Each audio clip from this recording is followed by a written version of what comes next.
Hi, I'm Rochelle, and you're watching or listening to BoxBox F1 Pod. Welcome to the Austin Grand Prix episode. Today we're chatting everything that happened at the Austin Grand Prix. And boy, did our first leg of the triple header give us content to dissect. Not only do we have some outstanding drama from the random fall break that the FIA enforced upon us, we also had plenty of on and off-track drama this weekend. Also, I was going to cook. I didn't know what to make for Austin because America always stumps me and I just don't know what to make. And I was going to just go with my previous experience of Austin, which was soup's basic. I'm not going to make barbecue, by the way, but it was just like a super basic experience. And I had my favorite meal there, which was Caesar salad, French fries, and an espresso martini. But then I realized I didn't have lettuce or anchovies, or fries. So I've left with the espresso martini, but I'm saving up all my cooking stuff for next week when we head to Mexico City and then Brazil. That's where all the good food will get started anyway. So pour yourself a drink or just get your regular coffee, whatever time you're listening to this. And there goes the Ferrari. Through goes the Ferrari. And let's kick things off with the digital warm-up. Lap 1. Daniel Ricciardo. Okay. So the last episode I recorded, Singapore, I recorded literally like an hour and a half after the race ended, which I like for efficiency, but I usually don't like recording because I miss stuff. And I missed a big one. I missed all the tributes to Daniel. I missed the basic admission that was his last race. I missed the tears. I missed all the stuff. So basically, rewinding back to that race, if you guys remember, throughout the race, there was nothing indicating, there were rumors, but there was nothing for sure that this was Daniel's last race. And then in the media pen, although I'm not entirely sure why the fuck they made him go into the media pen when they knew he was like done, he was like welling up with tears when he was asked why he stayed in his cockpit for so long. And he said something like along the lines of like he'd spent so much of his life in his in the cockpit and he just wanted to relish his last moments in there. And it was just like, it was so sad. It was like, it's definitely sadder than McLaren because I think everyone still had hope that he'd somehow make his way back to the grid. This feels so final. It's just really sad. Then we saw Daniel entering the V-Carb hospitality as the whole team lined up outside with like the champions, like entrance or whatever it is, like where they put their hands up and like wave him in. And that was really wholesome and made me tear up. And then Ted Kravitz, who generally I don't agree with or particularly enjoy, no offense to Ted, gave the most heartfelt farewell to Daniel on Sky. It was like, thank you for your smile. Thank you for the laughs. Thank you for the horse. Just like all of this stuff. And it was just such a touching, it'll be linked, but it was just such a touching send off to Daniel. It just made me really sad that no one really had time to prepare for this.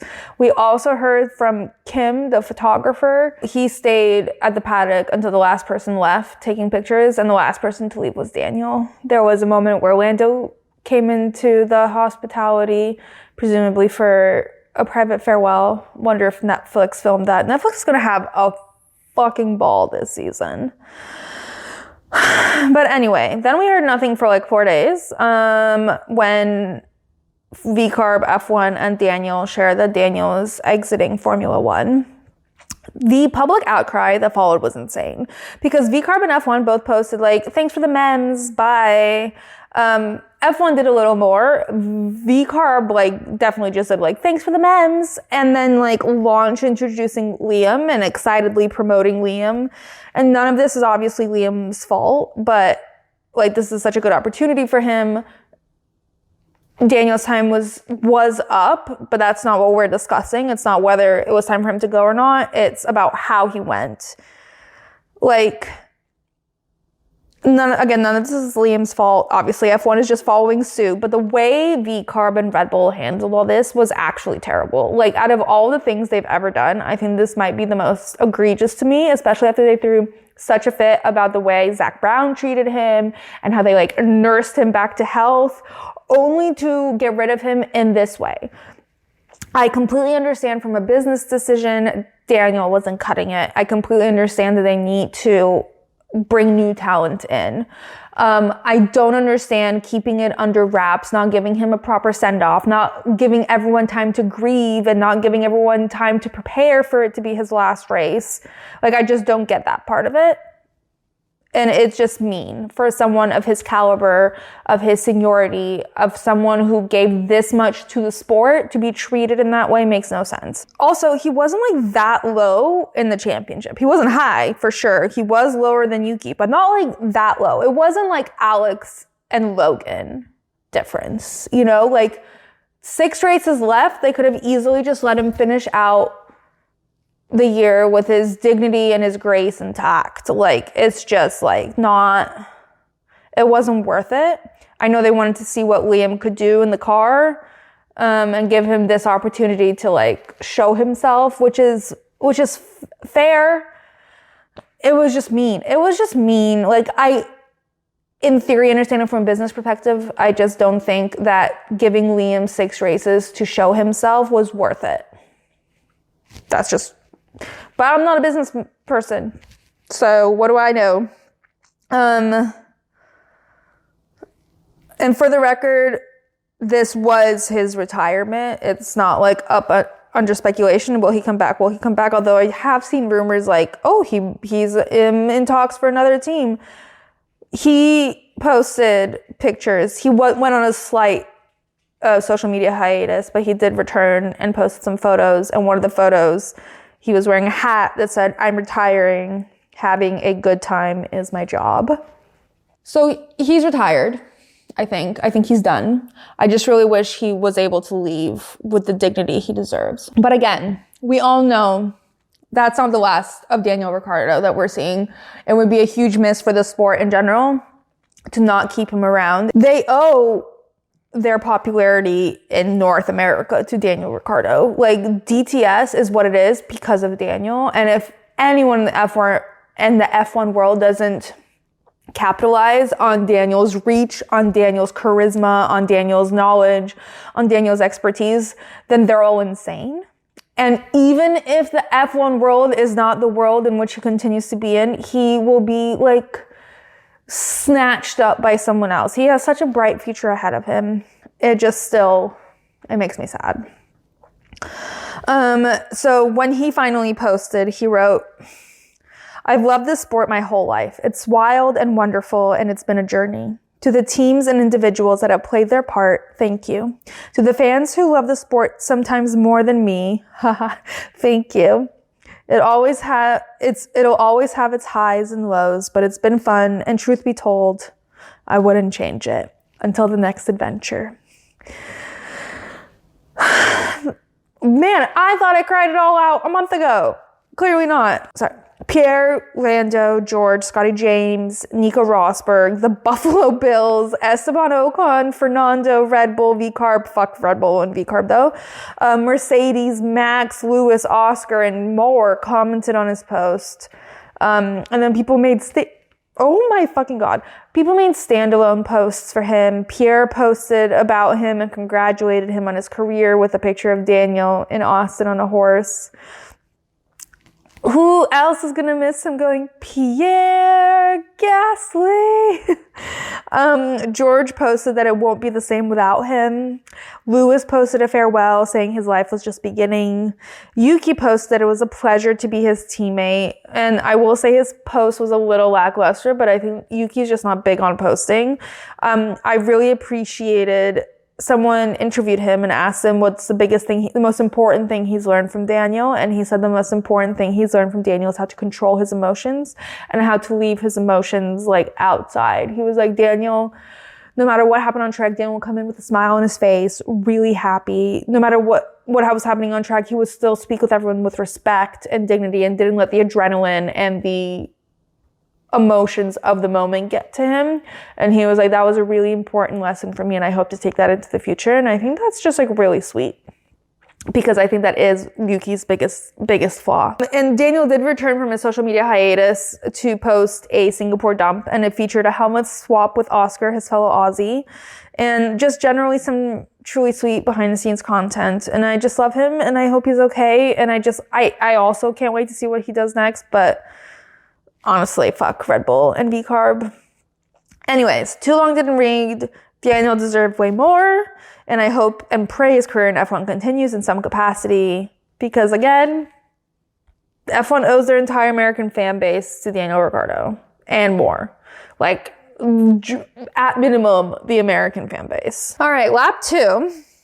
F1 news. So Red Bull had an illegal part in their car. It like raises and lowers the seat so it can impact the aerodynamics, and it's pretty much it can be used to change things without anyone noticing externally. It can be changed from the cockpit or by the engineers when they're like doing updates. There has been no evidence that they've used it in park firm or in any other place other than like outside of racing times, like to adjust things in the car, and that it was like left in there. That's a bit sus, but there's no evidence, and they've been asked to remove it.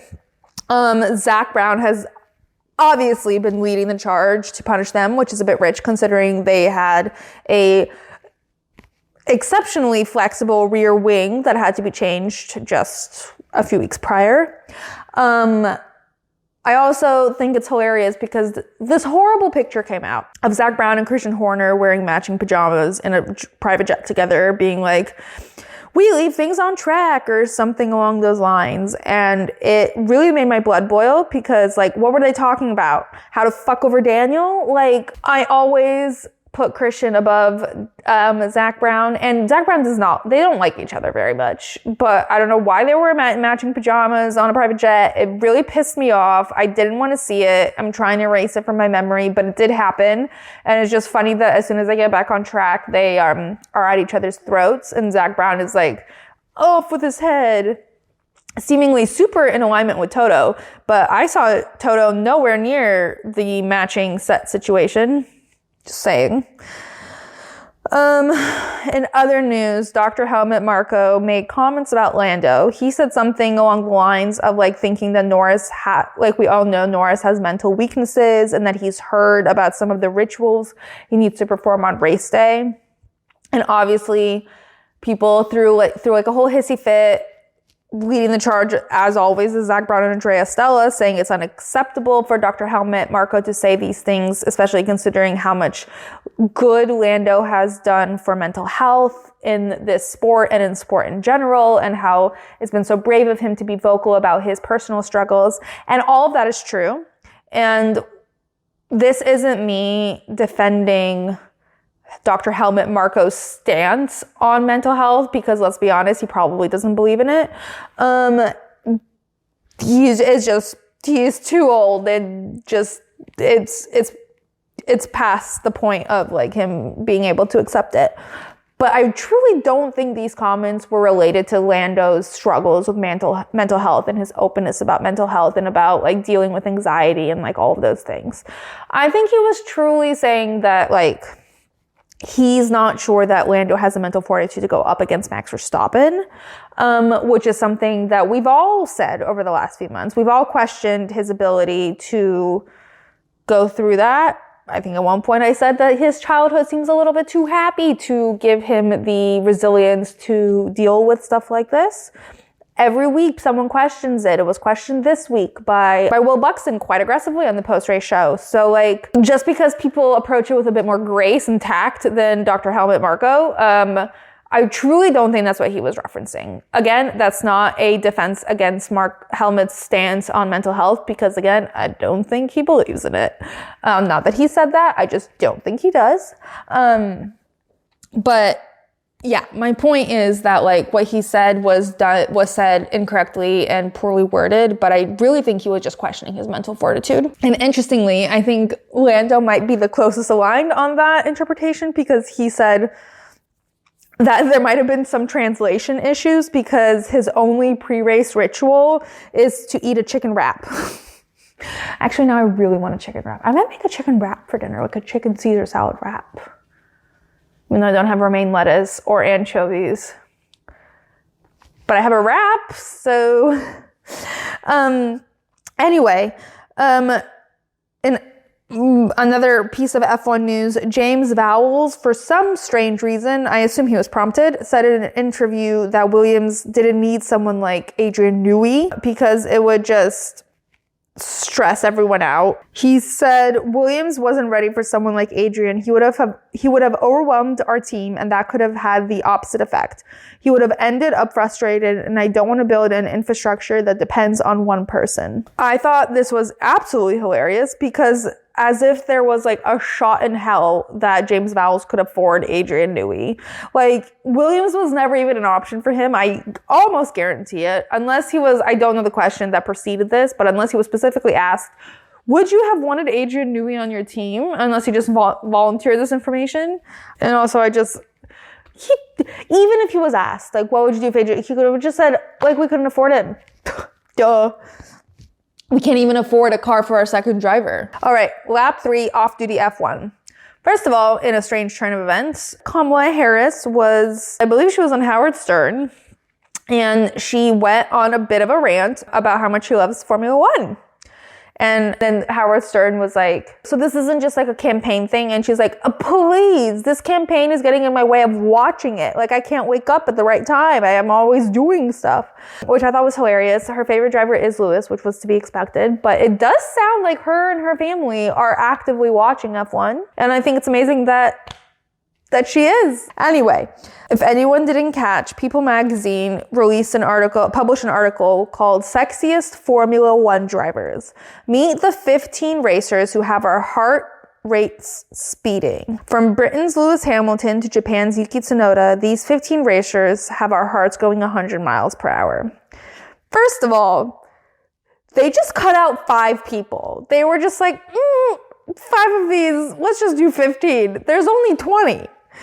Second of all, how are Lewis Hamilton, I understand, being in the subtitle of this article. Yuki Tsunoda is the second person they choose to call out. Not that I don't adore Yuki, but like, surely there's other people to call out here. I'm pretty sure this entire article was written by ChatGPT. I'm just putting this out there. It says it's credited to someone named Stephanie. Stephanie definitely used ChatGPT because half of this information is entirely inaccurate. Number 1 on this list is Lewis Hamilton.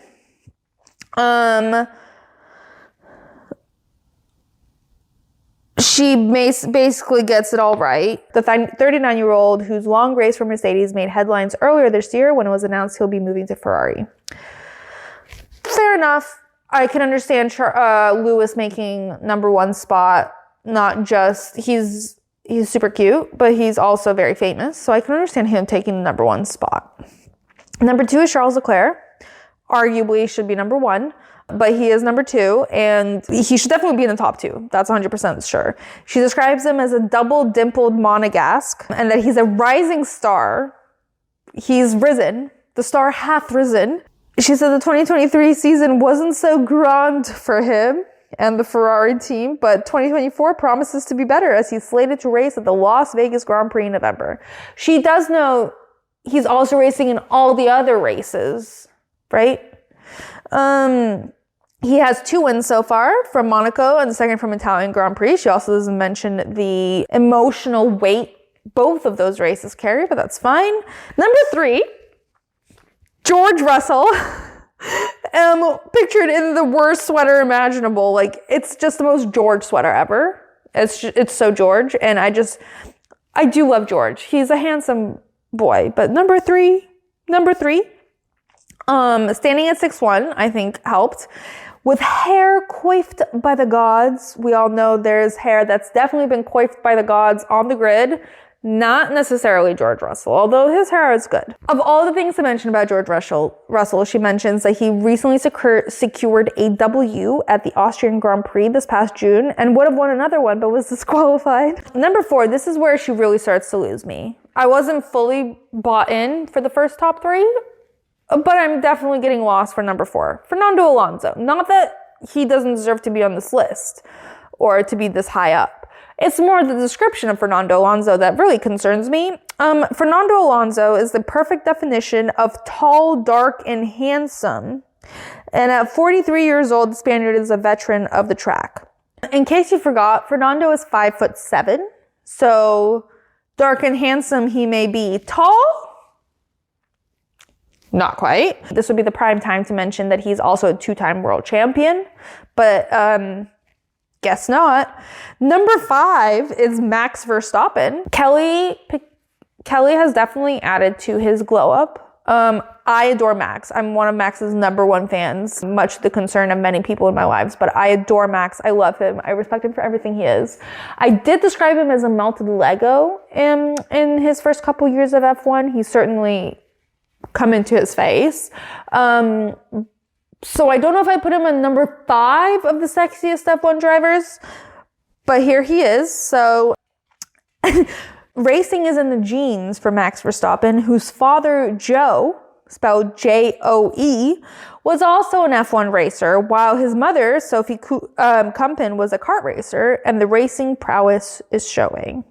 Verstappen is the reigning Formula One world champion, having won the title for 3 consecutive years, from 21 to 2023 for Red Bull Racing. In his personal life, Verstappen has been with his girlfriend, Kelly Piquet, since 2020. Also, no mention of how he scored Kelly Piquet, which actually I think would add to his sex appeal, the fact that he stole the seat and the girl from Daniel. I think that adds to his sex appeal. His father, Joe, even if they had spelled it correctly and referred to him by his correct name, does not add to his sex appeal, doesn't need to be mentioned. There's a lot more things about Max Verstappen that could be mentioned here to up his sexiness. Joe Verstappen, not one of them. Number 6, Pierre Gasly. Fair, the riz in this man, I understand him being here. I do think some people should have been way ahead on this list, but Pierre Gasly being here, no questions asked, honestly. Apparently, according to his Instagram, it's easy to tell that what he cares about most is his girlfriend. Clearly she hasn't spent that much time on his Instagram because he has an excellent feed, and as much as he loves her, not sure she's number 1. And apparently all he does when he's not racing is spending time with his boo traveling the world. Number 7 is Daniel Ricciardo, tragically low on this list. Gonna be honest. He is a household name. She got that correct. She got all of his information right. And then he returned to Red Bull, but was released in September 2024 in what many believe to be the end of his F1 racing career. Not entirely sure that she should have led with that, or that I don't know why that's the one piece of information she got right, like timely piece of information, but whatever. She does mention his girlfriend, Heidi Berger, who were first linked in 2021, but didn't confirm their relationship until August 2022. Love that she's mentioning all the wags. There's just so much more about Daniel that she could have mentioned. His smile, his love for horses, his friendship with Josh Allen, everything he's given to the sport, his presence at the Met Gala, his smile, his charm, his charisma. Like, there's just so much she could have talked about. But sure, let's talk about him being fired. Number 8, and this is where I really start to struggle, is Nico Hülkenberg, which is written here as Nicolas Hülkenberg. Affectionately nicknamed the Hulk. There was a time when Nico could have topped this list. Currently, wouldn't say he tops it. Not in his racing career, not with his face. He just looks a little aged. But fine. Objectively, he could be a handsome guy. Number 9 is Carlos. Carlos is number 9. We've gone through 9 people before we got to Carlos. I'm just saying. And I understand that Carlos might be better in motion than necessarily in still. Carlos should be it should be Charles and Carlos. Daniel. And then we can move on. Carlos should be literally topping this list. If there's one thing that Mattia Binotto knew, it's an attractive boy. Landed at Ferrari, the team he's been with since 2021. He will leave the company for Williams at the end of the 2024 season. The 30-year-old has already garnered 3 impressive wins in his career. When he touches down at the Las Vegas, why are we talking about the Las Vegas Grand Prix? Fans can be on the lookout for Scottish model Rebecca Donaldson in the supporting stands. She wouldn't step foot in the stands. These two have been rumored to be dating since the summer of 2023. They haven't been rumored, they are dating. She's not in the stands, she's in the garage. And he was also touching down at the Austin Grand Prix before he made it to the Las Vegas Grand Prix for only focusing on the American races. And there's so much more to him. So much more. I can't. Number 10 is Lando Norris. I also think he could have been higher up on the list, as much as he annoys me. Objectively, very cute kid. People love him. He's very cute. At only 24 years old, Lando Norris is one of the younger competitors in the sport. Still, he's proven to be on track for an extensive career, as he's already knobbed a trophy from the Miami Grand Prix, Dutch Grand Prix, and the Singapore Grand Prix, all in 2024, which sounds great. She could have mentioned that he has his own business, that he also like an avid like gamer, that he speaks on mental health. So many more attractive qualities about Lando to mention here. Number 11 is Yuki Tsunoda. Hailing from Japan, Yuki is another young star on the rise. The 24-year-old Japanese native with a killer smile only entered the F1 series in 2021. He was already scooped up by the AlphaTauri, whom he raced for until last year. He joined Red Bull this year and will be with them through 2025. Not true. He joined Racing AlphaTauri, which was then renamed to RB, or VCAR, however we want to call them. He has not joined Red Bull. He will not be with Red Bull until 2025. Unfortunately for Yuki, Red Bull seems to like ignore his existence. Not sure why. But I adore Yuki. Don't know why he's this high up on the list. And also, actually 11's fine. But I also don't know why this is his description. Number 12's Checo. A native of Guadalajara, Mexico, 34-year-old Sergio Perez's F1 career started with Sauber back in 2011. He then moved on to McLaren, Force India, then Racing Point, same team, before he was retained by Red Bull in 2021. Perez has 6 wins, 3 pole positions, and 39 podiums in Formula One. Why is he the only one that got all the stats? Why did no one else get stats? Number 13 is Kevin Magnussen. Number 14, Logan Sargent. Would have been fine to have on this list were he still in F1. Though Logan Sargent may be going through a bit of a trying patch right now, he was recently dropped by Williams and his plans to join IndyCar may have hit a snag. His charming smile still makes him a contender on our list. But for some reason, the 5 people still in F1 did not make this list. But they are aware that Logan is not racing for F1 or Indy. At only 23 years old, the Florida native just wrapped his debut season and is sure to make a return to the track soon. Did they speak to anyone in F1? How sure are they that he's making a return to the track? I don't think he's ever stepping foot there again. Number 15, Valtteri Bottas. It takes a man with real confidence to rock a thick stash as Valtteri does, and we are here for it. From Finland, the Stake, previously Sauber, driver previously raced for Williams, Mercedes, as well as Alfa Romeo. What? He raced for Mercedes is the key thing we should be focusing on here, being one of the best drivers out there. Then he raced for Alfa Romeo, which became Sauber and Stake. Same thing. I'm going to put out there that they have missed several key drivers, including Guan Yu, Alex, Oscar, Esteban, that's fine, and Lance Stroll. Could have just included them and not included Logan. By the way, Franco would have been prime for this list. He's got the riz of a maniac.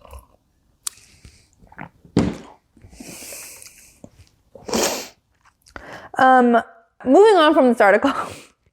In Austin this week, Max gave a sports reporter a hot lap. And then when they got out, she was like, this was the best thing ever. And he's like, would you like help taking off your helmet? And then he helped her take off her helmet. And it was so wholesome. I love Max. I love Max so much. Also, Charles and Carlos were doing some video. They were in some like cowboy hat shop, and Carlos put on a hat, and Charles goes, very classy, very demure, and Carlos goes, what's demure? And Charles is like, I don't know, just people are saying it. Love it. All right, some updates on the fall break. Charles's older brother Lorenzo got engaged, and if I haven't talked about the Leclerc brothers, let me talk about them now. Charles, we all know, objectively beautiful. Arthur, also very cute. Lorenzo, the only age-appropriate person for me to talk about besides Charles. So just Arthur. I can't talk about Arthur. Charles's brother Lorenzo looks like he is in a Luca Guadagnino movie, like the guy who directed Call Me by Your Name. The guy who directed Call Me by Your Name, Challengers, etc., etc. He looks like he's in one of those movies. Like he's meant to be like the main character in a movie set at like an Italian villa that's like indie. That's what he looks like. He is engaged to his dentist fiance, which is amazing. He's also the manager of both Arthur and Charles. And I just love him. They're all so beautiful in their own way. What a family. What a family. Charles also turned 27 this week and posted a little dump of his presents, of his cakes, of all of his celebrations. It was very cute. Max turned 27 on September 30th. I didn't realize they were that close in age. Kevin Magnussen turned 32 on October 5th. Lots of birthdays happening in the last month. Valtteri competed in the World Gravel Cycling Championship. And when he was interviewed, he said he loved cycling because it's the first time he can be his own engine. Which is an incredible quote. I think he finished below the hundreds, but it doesn't matter. Like in his off time from his main professional athletic career, he's competing in another professional sporting event. That's wild. I love Valtteri. He's just living his best life. George Russell went to the gym with his mother, and his mother's a badass. She was lifting weights. She looked so cool. George also, this killed me. George posted a dump of his holiday with Carmen, and it looked like they were like in the Alps or something. They were somewhere in the mountains, and they were dressed very cozy in whites, like rich people in the mountains. And there's this one picture in this dump, where he's sitting in like a very European cafe where like outlooks the like cobbled street, just a walking street, no cars, but like he's under like an umbrella. He's wearing a gray scarf, a white zipped cardigan, corduroy white pants, and white cashmere gloves while he's holding a mug of tea and looking directly at the camera. And it is so funny. It is so funny. And I'm like convinced he must be taking the piss out of us now, because how is he posting all of this in full seriousness? Like, why is that being posted? It's so funny. I love George. He is memeable. I think he knows he's memeable. Actually, truly, like, I want to think that he knows what he's doing, but I genuinely think he just loved that picture, and it just kills me. It's such a funny picture to me. Linked in the show notes, but hilarious. All right, moving on. Lap 4, trackside at Austin. TBT to Daniel. So there was an Enchante pop-up. He was also supposed to get keys to the city, but obviously he didn't make it. And why should he? But the pop-up still went through, and he posted about it and was like, thanks for popping by, even though I can't be there myself. No one fucking expected him to be there. That's crazy. But it's really sad that he was about to get keys to the city. He was also on all the promo. It was just Daniel. The promo for the race was Daniel, and he just wasn't there. NFL player Micah Parsons, just like, I don't know why, but he was like there learning about F1, like asking all the dumb questions, which I actually loved. I think it was great to hear someone asking all the questions that people think and don't want to ask out loud. Like, he just asked all the questions. I don't know who he was there with, but I loved that he was willing to ask everything. He did a thing with Alex Albon, and it was really funny. Like, Alex Albon was like, we have a weight limit. Like, we have to be 160 pounds. So I'm like right at the limit. And he's like, I feel like you're over the weight limit. And Micah Parsons was like, I haven't been 160 pounds since the 4th grade, which made me laugh. And then Alex was like, our factories in England, actually a lot of the team's factories are in England, but we all live in Monaco. And he was like, but isn't that like rich people shit? And Alex was like, well, yeah, but my apartment is like this. Like, I can't even like turn around. But also we have no taxes. And Mike was like, no taxes? And he like perked right up. It was really funny. He's going to be moving there very soon. Also, side note, I always thought the Austin GP was like one of the chiller American races, but they're literally like walking out as teammates through a red carpet, getting cheered on by the Dallas Cowboys cheerleaders before getting into giant monster trucks to be like driven around for the driver's parade. Did I forget that this all happened before? This feels very Las Vegas and Miami. Like, it's not full showy like they are, but it's kind of showy. I do think the Dallas Cowboy cheerleaders were there before. There's also a really funny picture of Charles and Carlos with all the Dallas Cowboy cheerleaders, and they're all in blue, they're in red, and they just stick out. They're just like standing there like this, like the emoji of the man with his hands to his side. It was really funny. Side note, I didn't get much of the grid walk, but one of our great boxes sent me a clip of Brundle attempting to talk to Franco, as Franco literally just walked past him. And at first it felt like he maybe had headphones in, couldn't hear Brundle. Like, Brundle was like, "Oh, we haven't met yet. I'm Martin Brundle with blah, blah, blah." Franco walked literally right past him, but then like there's a zoom in and Franco's smirking. He was doing it on purpose. Like, we see the smirk on your face. That boy is cheeky AF. Okay. So the celebrities, there were plenty of celebrities at the Monza Grand Prix. We're not in Monza, at the Austin Grand Prix. There were several Olympians. There was, Gordon Ramsay, there was Quavo, there was Lainey Wilson, there was Gabby Thomas, there were some Love Island stars, there was Sting, which we'll get to in a minute, and there was Nara Smith from TikTok. If anyone's on TikTok, she makes things from scratch in fancy outfits, and she's fabulous. She was there, along with her husband Lucky, but I don't care about him. Also, Mondo, the Olympic champion of is it the vault? Is that what it's called? Where he runs with the stick and then he leaps over, and he did like 6 foot for something.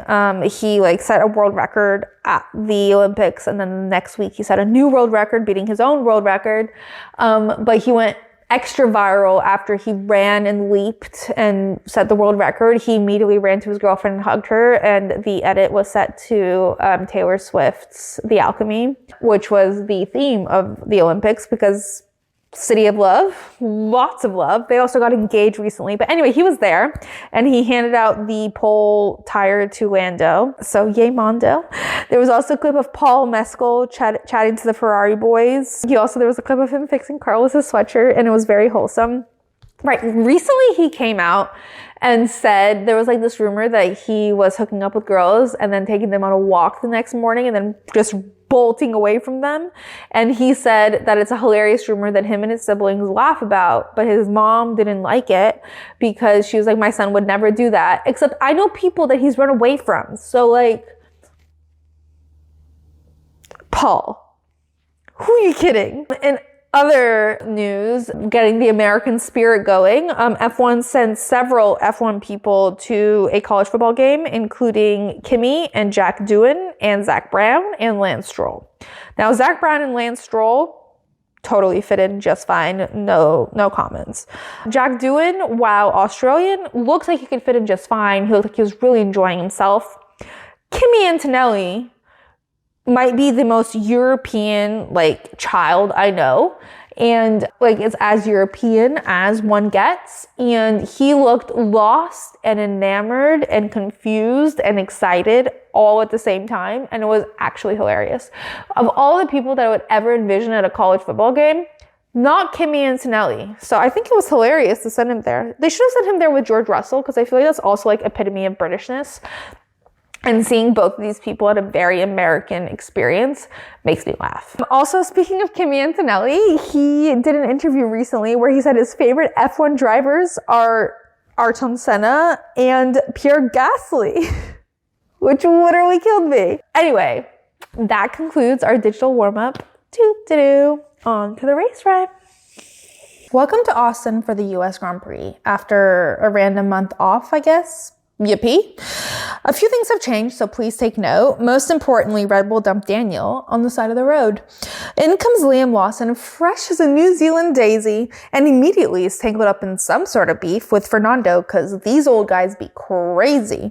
In an unexpected turn of events, we get a blast from the past. Max wins the sprint race. TBT when Red Bull was fast. Despite Red Bull not sucking today, it's Lando who secures pole position, though it'll be hard for him to stay in first, even in perfect conditions. When the lights go out on Sunday, Max goes full send down the inside. He overtakes Lando, but just stays within the limits, so no punishment for going wide. And who is there to take advantage of these drivers battling it out? Only Charles Leclerc, who shoots forward from P4 to P1 in a move that made us all twist and shout. The whole race be crazy with the FIA dishing out penalties galore. Some of them made sense, while others caused certain drivers, George, to go into a squeaky uproar. What? However, the real drama came in a multi-lap battle with Lando and Max. And when Lando finally overtook Max, he went so far off track and just didn't give the spot back. Some say Max pushed Lando wide, but neither me or the FIA agree. The result is a 5-second penalty for Lando, which secured Max P3.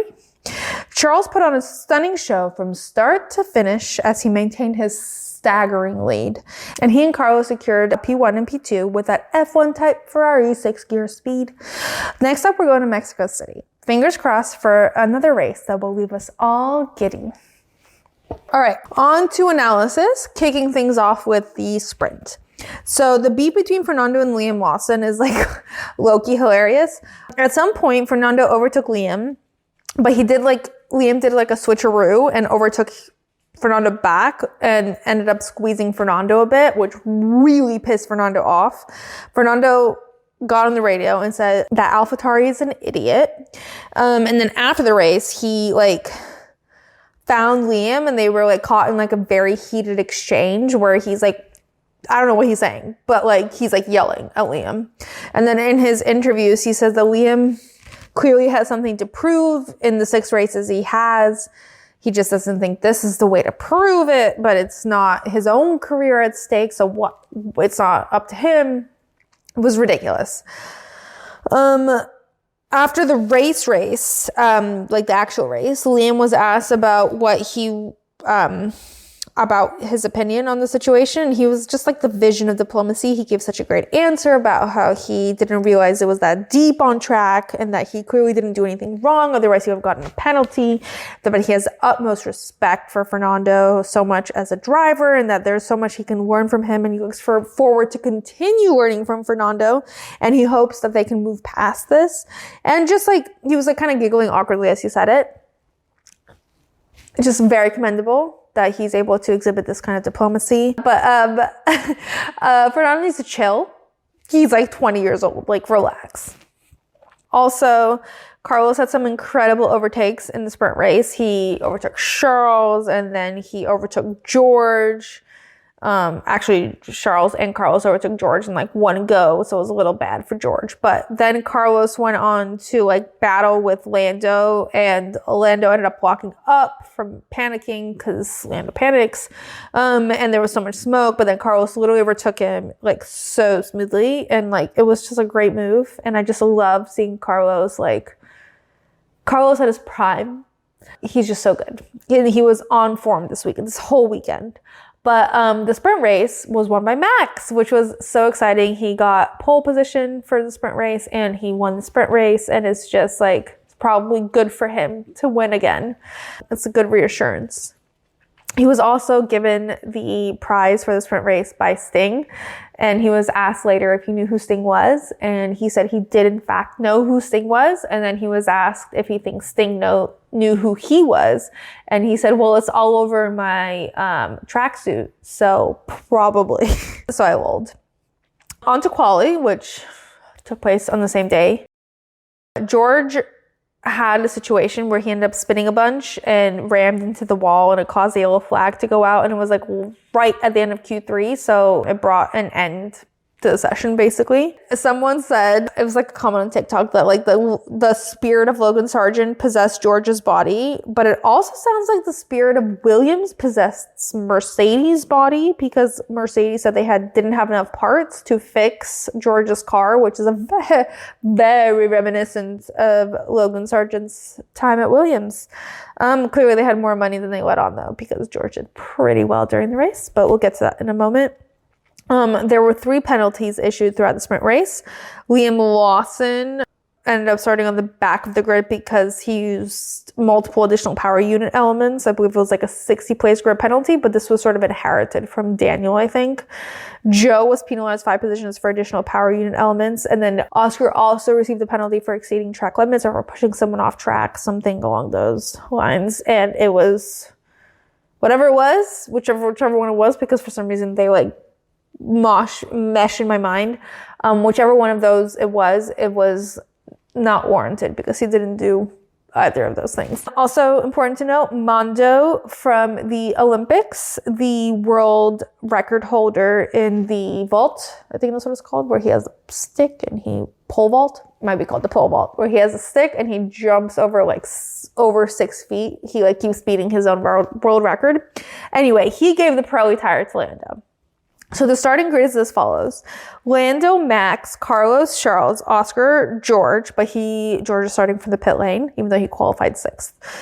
Followed by Pierre, Alonso, Kevin, Checo, Yuki, Nico, Esteban, Stroll, Albon, Franco, Bottas, Lewis, Joe, and Lawson. Starting grid. Moving on to the race. So we're going to kick things off with Ferrari, even though that's like saving the best for last, but I'm saving the best for first, I guess. First, Carlos had just like the best weekend in general. He was incredible in the sprint and also put on quite a show during the race with his race with Max throughout the first like 30-ish laps. He ended up overtaking Max on track due to undercutting him with a pit stop. But the battle that took place between them, where he really like tried to overtake him, was quite impressive from both sides, from Carlos with his maneuvers and with Max from defending. So Charles basically, the start for Charles won him the race. Basically, he went from 4th to 1st before the first turn was even finished, and he zoomed right the fuck by everyone and maintained his lead for the rest of the race. He led the whole race. Lando did actually have a very good start, but Max went in to attack him, which everyone, I think, besides Lando, seemed to have anticipated. And the corner was just so wide that it was so easy for Charles to just zoom past everyone battling each other. He was just like, bye! And just like, there was just gap. And like, but the Red Sea opened up for Charles, and through the Ferrari went.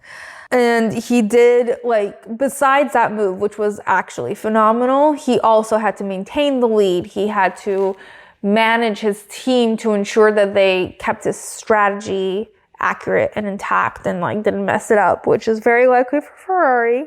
But he did all of that, and he did a phenomenal job, and he stayed P1 past the first turn, and he kept it, and I think he finished with like an 8-second lead over his own teammate. And when he won, his engineer went, "That's my boy."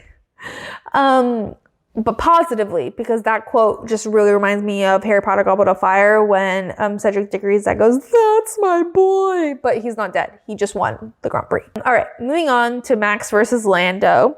So their first incident at the very start, when Max and Lando found themselves face to face at the start of the race. The thing is, everyone sort of figured that Max was going to launch super hard down the inside.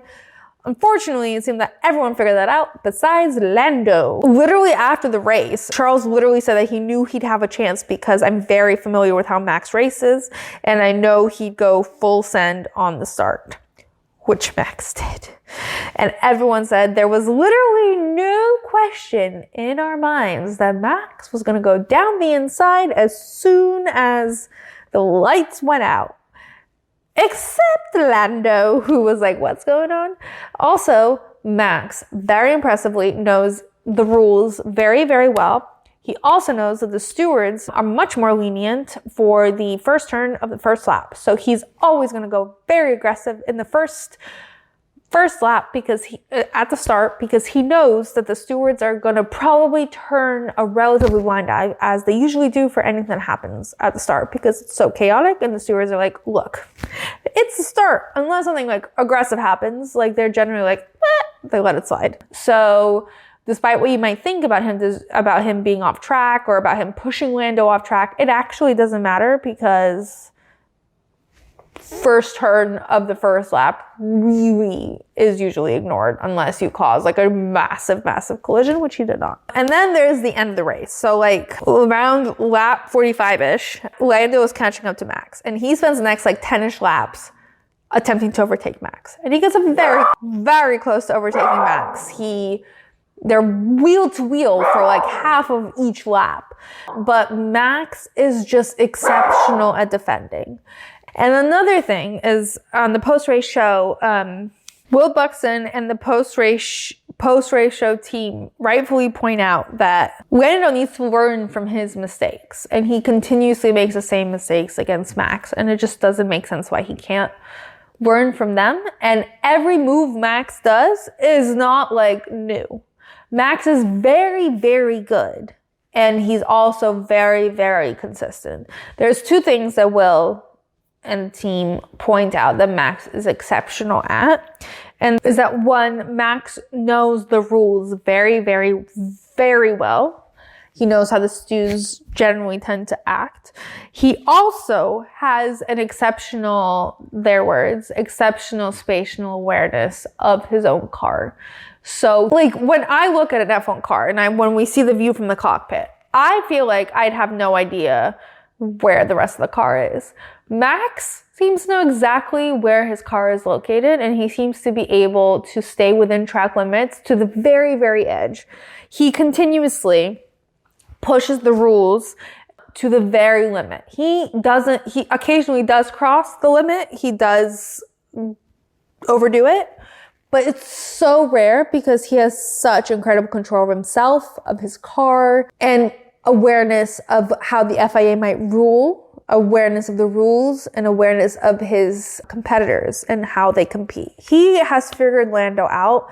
Lando won't figure Max out back. And that's one issue. I don't really want to take away from the fact that Lando actually raced very well. He was very hard on himself after. He didn't race well enough, but he did race exceptionally well. His biggest flaw, I think, was his team telling him that he actually was ahead on the apex than Max, which he was not. Anyway, so he was not actually ahead on the apex. I don't know why his team told him he was ahead on the apex. He was not ahead on the apex. Max was ahead. So after it all happens and he overtakes Max, he's clearly gone severely off track. McLaren tells Lando that he's actually ahead on the apex, so he has the right to be ahead and he doesn't have to give the spot back. I think they were really banking on Max getting a penalty for pushing Lando off track. Max didn't push Lando off track because he stayed on track. Technically, very closely, but he did stay on track. Lando went severely off track, so he did gain an advantage by going off track, which is not allowed. His team should have told him that he would be getting a penalty for that because he was not ahead on the apex. He did not have control over the situation. He should have given the spot back and then attempted to overtake again. When the penalty was issued, Lando's first reaction is like, well, why didn't we just give the spot back? For some reason, I feel like Max is Lando's Achilles heel, and like he's an exceptional racer if he was racing against anyone and everyone besides Max Verstappen. And I don't think it's because they're friends. I think it's because Max is a very aggressive competitor. And I think there's a certain amount of people on track who are able to go up against Max. I think it is Charles. I think it is Carlos. I think it is Lewis. And I think that's about it. I think pretty much no one else has the mental fortitude, the ability to go up against Max Verstappen, because Max will always push everything to the very limit, legally within the rules, but he will always push things to the very limit. And he, as Will and the post-race team said, has an exceptional control over his car, over himself, and an expert knowledge of the rules. So he knows how to bend the rules, sort of like rich people with taxes. He knows what to do to get what he needs, and it's highly, highly impressive. Will Buxton literally said Max should not have been on the podium today. Lando should have been on the podium today. And the only reason Max is on the podium today is not because of his car. It's not because of his strategy. It's because of Max. Because Max is such a good driver. And he has such control over every aspect of the situation. That's why he was on the podium. Other highlights, Franco Colapinto did exceptional. He had such a good race. There was I didn't fully understand what was going on, but he did give an interview after. He didn't get the fastest lap. He kept setting fastest laps, but ended up going to Esteban, I think. And I think he was doing an interview in the media pen in Spanish. In Spanish. And he was saying the Frenchman doesn't care about the environment. Why do they change tires to get the fastest lap? If I don't get a seat next year in F1, maybe I should try out for strategy because I'm really good at it. It was actually quite funny. Every interview he does is pretty funny. But he had a great race. He did so well to continuously get points to outscore his teammate. Very impressive. Liam Lawson, also first race it's not his first race, but it's his first race officially driving for VCARB, and he did really, really well. I also want to point out, Oscar said in his post-race interview that he didn't have enough pace to do anything up front, and he also just had barely enough pace to keep everyone behind. And that was pretty much it.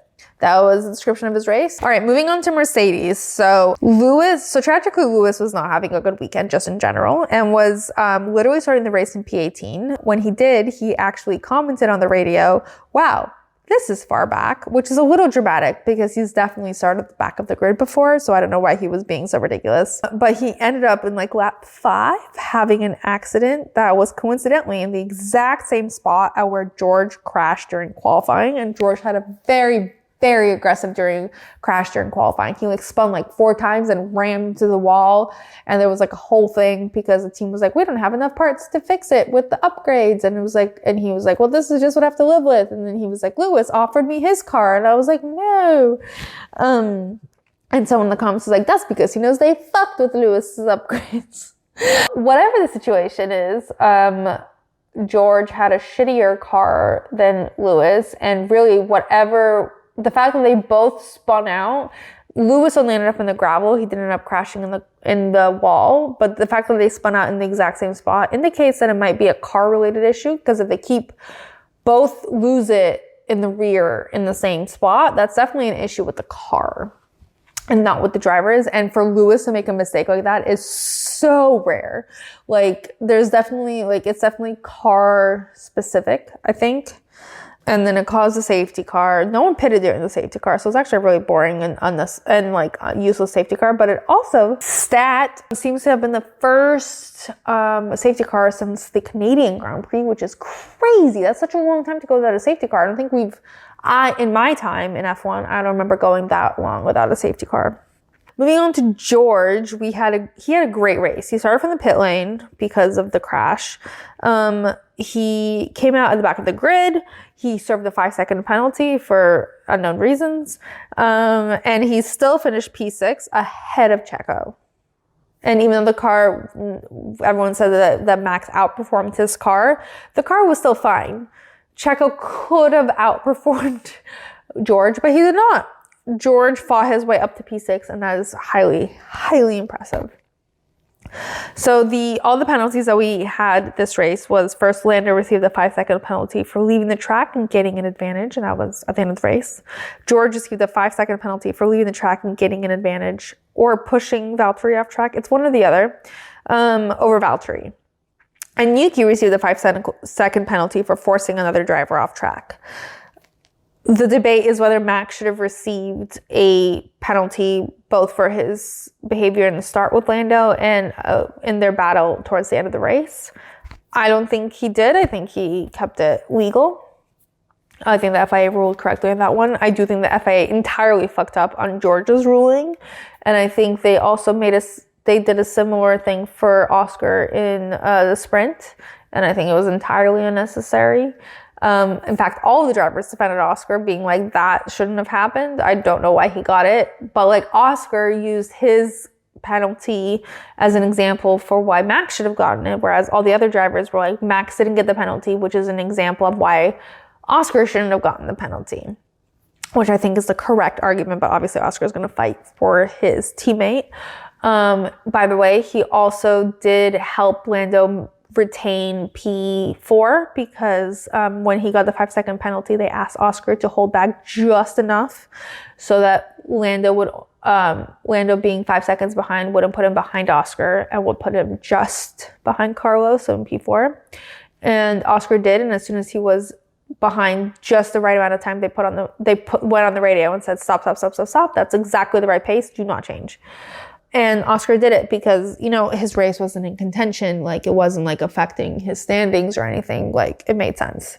And there was like a whole thing about like him saying like, I'm happy to follow team orders if they make sense for me. And this was a situation where it did make sense, where it wasn't impacting his standings, his race or anything for him to help Lando out. Max also did come out saying that he doesn't think Oscar is a D2 driver and that he thinks Oscar shouldn't fall victim to that, and he doesn't think Oscar ever would. Which again, we're fighting like a cold war with words, but Max is right. All right, moving on to radios. There were some great radios this race. Let's kick things off so around lap 39, Kevin got a very frantic message saying, you must box right now. But like, it was still so calm. Like, they were frantic, but they were calm. They were like, you must box right now. And like this like European accent. And then he boxes very calmly and they change things and clearly something's wrong. But like, it's situations like these that inspire the name of this podcast, because like wheels are flying off, the car's on fire, and the radio message is like, box, please box right now. Please. Immediately come into the pit lane. We must box. It makes me giggle. The other message that came through was Oscar was asked, what are your thoughts on plan A? And his response was ambitious. There was a very similar perception of plan A across the grid. No one wanted to do their plan A. Everyone was very into plan B or plan C, but I enjoyed Oscar saying plan A stood for ambitious.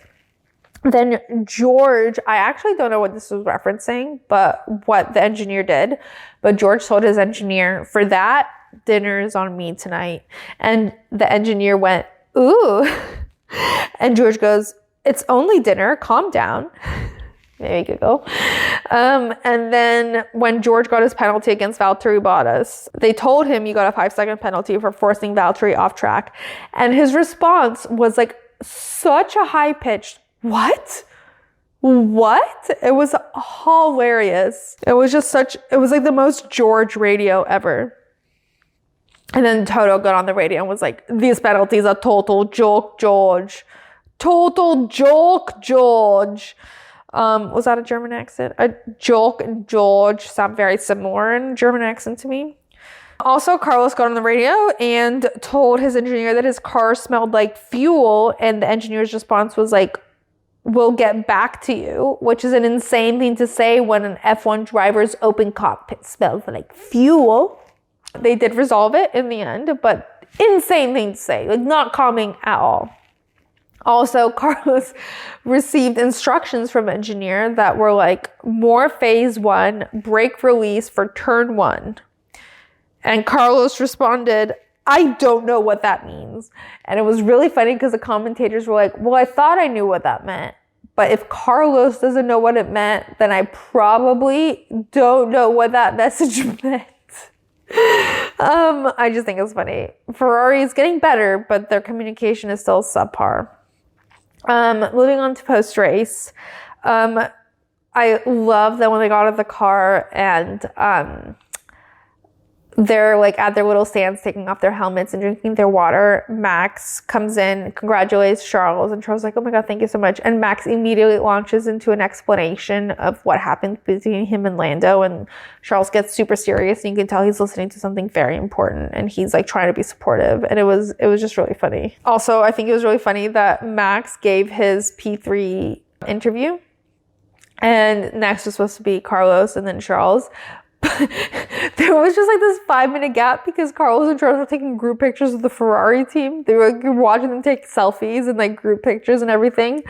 Charles ended up taking an extra selfie with the team while Carlos ran off to do his interview, but it was pretty funny. In the cool down room, I would just like to say the Max Verstappen podcast is back, but I would also like to say that the greatest, I feel like, guest he can have on his podcast is Carlos Sainz, because Max loves to yap and explain things, and Carlos loves analysis. Like, I feel like he's just an analysis king, and I feel like he's the only one who will fully give in to Max's need to decipher, dissect, and discuss everything that happened on track. And literally they're sitting down, Charles isn't there yet, and they're watching the screen, and Carlos is like, what did he get you? And Max is like, turn 12. And then Max, it sounded like Max had the wrong information, because he said that Lando's penalty was for track limits, because he said Lando got like 3 warnings and then he was off track, so that's why he got the penalty. That's not why he got the penalty. And then they're continuing to watch, and then Max goes, Carlos, in like lap whatever, was it you who hit the curb and caused all of that, or was it something else? And Carlos goes, I believe it was a gust of wind. And then they're continuing to watch, and then the battle between Max and Lando comes on, and Carlos goes, is this the battle? And Max goes, yes, so for 3 laps, this is the battle. And then Charles was in there, and they're all chatting, and Carlos was like, I destroyed my mediums behind Max. And Max was like, you did indeed. And I just love that this was their entire conversation. Like, Carlos gives Max everything he needs, and it also fulfills his need to decipher and discuss and analyze every moment of the race. And I think they're such a great pair for commentary and discussion and analysis, and I feel like it should be utilized more. I feel like they might not get along, or they might just not have a lot in common for literally everything else, but like in terms of their perception and analysis of F1, I feel like they would really bond. And I just feel like they really have this common ground about how they view and want to understand F1 that they would really bond over. No one else wants to discuss F1 and the race the way Max wants to, the way that Carlos does. That's what I think. The other thing that happened, so they're on the podium, and they start getting their trophies, and both Max and Carlos get a tire, and their look of literal confusion is so funny to me, because they're like, why the fuck am I holding this tire? And then Charles got like a stick trophy, like a whole metal thing. What happened was that they had like these teddy bear trophies that they had planned, but apparently they suddenly realized right before the podium that it was like, it might be a copyright infringement, so they couldn't use the teddy bear trophies, so they had to like scramble and find like alternatives, which is why Carlos and Max got like tires. Like, they literally got like qualifying trophies, and then like pole sitting trophies, and then Charles, I guess, got a leftover from another year. I don't really know what happened. It was really weird. Carlos and Max looked extremely confused. There was a clip of Carlos literally losing his wheel as it rolled across the podium. It was very funny. All right, so the results are driver of the day. Charles won driver of the day, and it's so well deserved. He should be driver of the day, but I still have a few honorable mentions I want to go through. Carlos, I think, was just an MVP of the entire weekend. What a great driving from him, from sprint quality to sprint to qualifying to the race. Like, just had some great moves, and like, he's just balls to the walls now. He has nothing to lose. I think Max maximizing his car for all it's worth is super commendable. I also think that George driving from P20 to P6 is so impressive, and penalty aside, because he didn't deserve that, I think he just needs to have a shout out also for his radio message. What? So high pitched. It was so funny. I also think our 2-season add-ons deserve like major shout outs. Like, you know, we often get overexcited about certain drivers coming in, doing well, and thinking just like dumping them into F1 and like hoping for the best, but then they fail, and it's like Nick DeVries, for example. However, Franco has had several races now in F1 and done immensely well in all of them. Some of them were some of the hardest races on the calendar, including Singapore and Baku, but he thrived, and he outperformed Alex Albon today, which is very impressive. And the fact that he doesn't have a seat next year is insane. He's got the riz, he's got the sass, he's got talent. Get him in a seat immediately. I know there's one seat left, but like get him in there. And then Liam Lawson also drove like a champ this weekend, and he came into a very stressful situation, replacing a fan favorite and a grid favorite.